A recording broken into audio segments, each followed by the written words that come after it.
What is going on, you guys, and welcome back to the channel, where today we're taking a look at A24's Babygirl. Now, in my world, A24 typically represents elevated horror, but I guess they're really elevated everything. This is a studio that enjoys making artsy, deep movies that try to make you think. So I was morbidly curious as to what their idea of elevated romance or smut could possibly look like. I want to open this one up by talking a little bit about what I believe the moral of the story to be here, as I think it's what I understood the most clearly, and then work my way backwards from there.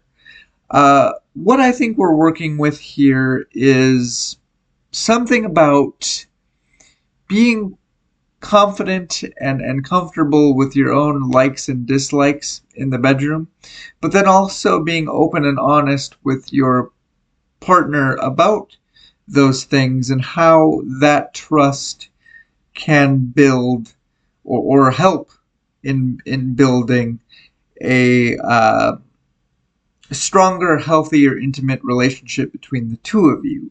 What we have here is a story about a very successful middle-aged businesswoman who decides that she fancies the idea of a dom-sub relationship. So she ventures outside the confines of her marriage to engage in a hot and spicy love affair with a 20-something-year-old intern. Now, strike one for this movie, in my opinion. When I first saw our Romeo in question, I was pretty jazzed about the guy. Because he's a relatively average looking dude, not the usual slab of beef comprised of washboard abs and unrealistic expectations that they typically employ for movies like this. And as uh, a bit of an average Joe myself, I thought that was quite nice. I thought it was nice to be seen and represented in a way. I thought it was nice that guys like me can, in fact, have roles in movies like this.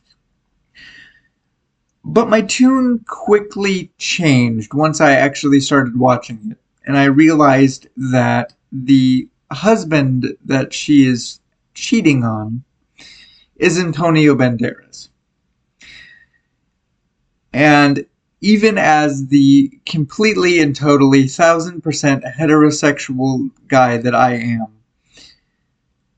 everything in me said, hold on a minute here. I don't think so, Tim. I'm not buying that. And it doesn't do anything to paint his particular character as a bad guy. You know, the movie does try to insinuate that their marriage is a little bit on the rocks due to some infidelity accusations on his part, but it doesn't do anything with them in particular as far as expanding on them or providing evidence to that being true. So beyond that, he's just a really solid dude, a very loving and devoted husband and father who is very sexually attracted to his own wife, as he should be. And I know that that doesn't really have anything to do with it, right? Because at the end of the day, no matter how perfect your partner is or your entire marriage, for that matter, if you're unhappy, you are going to wander. Um, I think it just really comes down to struggles uh, with suspending my own disbelief, which is a pretty common theme that I think you'll pick up on throughout the movie. Strike two is that the affair of the film, the romance, feels very weird, very uncomfortable, very awkward, very hard to follow. And I don't mean any of that in the typical sense of it's awkward and uncomfortable to watch sex scenes play out or anything like that. I mean that some of these scenes and some of these interactions are physically just brutal to sit through. For starters, we don't kick things off with the typical electricity in the air or sexual tension between them. She has this very awkward or odd fascination with him, and he just kind of starts off coming off as just a dude that wants to do his job. He's there for a very specific reason, and everything is above board with him. Um, I don't know if he's playing hard to get there or what, but that continues until he just decides to acknowledge it. He picks up on the vibe, picks up on what she's putting down, and eventually calls her out. Something to the effect of, "You look like a girl that likes to be told what to do." And from there, we're off to the races, so to speak, or at least sort of. It does take a really strange turn where he kind of uses the situation to blackmail her, where you know he threatens to blow the lid off the whole situation to HR and get himself transferred if she doesn't admit that she's into this and this is something that she wants to do. Um, and look, I completely grasp what we're doing here. I understand that this is meant to be um, a complete role reversal in regards to her character. She is a boss. She is a strong leader that has the world on her shoulders. That just wants to experience what it's like to be subservient to someone else in an intimate fashion and all of the gratification that goes along with it.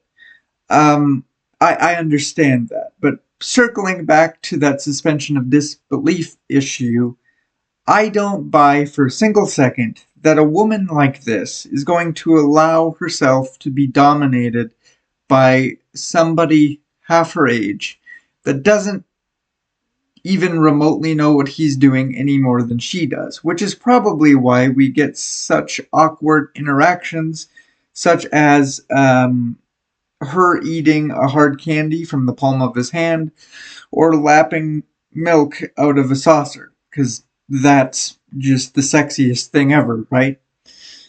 Um, and then we fast forward a little bit, and there is a scene where they're having a conversation in a car. She's freaking out because she's caught him in her house intermingling with her family, her kids, her husband, and she thinks that that's stepping over the line. She's very concerned because she doesn't really know where anything's at in terms of their relationship and kind of where that's going, and just she brings up the fact that she is his authority figure, she is his boss, and she is so much older than him, which is just information that this movie constantly beats us over the head with, by the way. We are never allowed to forget that she is, for one, older than him, and two, in a position of power over him. And she mentions kind of feeling motherly toward him, which is also super weird. But she's freaking out about all of this sort of stuff. And his rebuttal comes down to basically saying, "Hey, yeah, relax. Like I am not even remotely sort of attracted to you in any real serious long term sort of way. Um, as far as I'm concerned, this is just a fling, two kids having fun because you are so much older than me and you are a mom, which I'm not really attracted to, not really into. I'm just pretty much doing this just for shits and gigs, really. And I, watching this, don't really know what to do with that information. I'm not sure how to gauge it or how to read it. I don't know if this is a situation where he again is playing a little hard to get. I don't know if it's a forbidden fruit sort of thing where it's like, that idea, spices things up a bit. Um, I don't know if he's completely serious in the things that he's saying, but the movie is just kind of expecting us to forget everything that's said because at the end of the day, none of it really matters in the throes of passion. But it's very weird. Strike three would have to be just the simple fact that everything in regards to this situation is completely and 100% avoidable. If she would have just sat her husband down, had a conversation with him, and said, hey, look, this is what I'm into, this is what I'm curious about trying, the ball's in your court, what do you want to do with it? And there is a part of the movie where she tries to do that. She does kind of test the waters a little bit and toss some of that out there. But how she goes about it is so bizarre in of itself. I mean, I understand that the whole concept makes her feel uncomfortable. She's not confident in it, so it's going to come off that way. But just from the husband's perspective, I don't feel like how she goes about it all is 100% fair to him. I know that if I was in his shoes, I wouldn't find any of it even remotely sexy and shut it down myself. And it doesn't land well and for anybody. But then because she doesn't get the response that she wants to from him, she gets the green light to pursue whatever is going on with this other fella. Um, but she does eventually sit him down to let him know what's going on.